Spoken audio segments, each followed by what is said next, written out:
ಸ್ನೇಹಿತರೆ, ನಮ್ಮ ಹತ್ರ ಒಂದು ಹಾಲಿನ ಪ್ಯಾಕೆಟ್ ಬಾದಾಮ್ ಮಿಲ್ಕ್ ಪೌಡ್ರದು ಒಂದು ಪ್ಯಾಕೆಟ್ನ ಸೇಲ್ ಮಾಡ್ತೀವಿ ಆಯ್ತಾ. ಇದು ಸೊ ಇದ್ರೊಳಗಡೆ ಕಸ್ಟಮರ್ ಅಂತೂ ಗಟ್ಟಿ ಆಗ್ಬಿಟ್ಟೈತೆ, ಕಲ್ಲಂಗ ಆಗ್ಬಿಟ್ಟೈತೆ, ಬೇರೆ ಕೊಡಿ ಅಂತ ತಂದಿರು.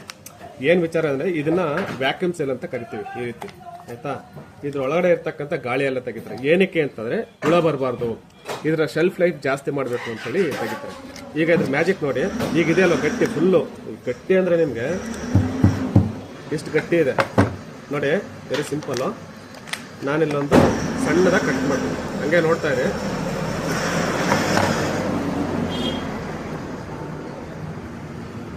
ಹಂಗೆ 2 ಸೆಕೆಂಡ್ ನೋಡಿ, ಗಾಳಿ ತುಂಬ್ಕೊಳ್ತೀವಿ ಆಯ್ತಾ. ಇದು ಪೌಡ್ರ್ ಒಳಗಡೆ ಇರೋದು ಕಲ್ಲು ಥರ ಗಟ್ಟಿ ಆಗ್ಬಿಟ್ಟೈತೆ ನೋಡಿ. ಈಗ ಇದು ಪೌಡ್ರ್ ಒಳಗಡೆ ಇರ್ತಕ್ಕಂಥದ್ದು ಬಾದಾಮ್ ಪೌಡ್ರ್, ಲಪೆಡನ್ ಟರ್ಮರಿಕ್ ಪೌಡ್ರ್ ಇದೆ ಆ್ಯಕ್ಚುಲಿ. ನೋಡಿ ಸುಮ್ಮನೆ ನೋಡಿ ಸರಿನಾ, ಅಷ್ಟೇ ಇನ್ನೇನು. ಹಾಂ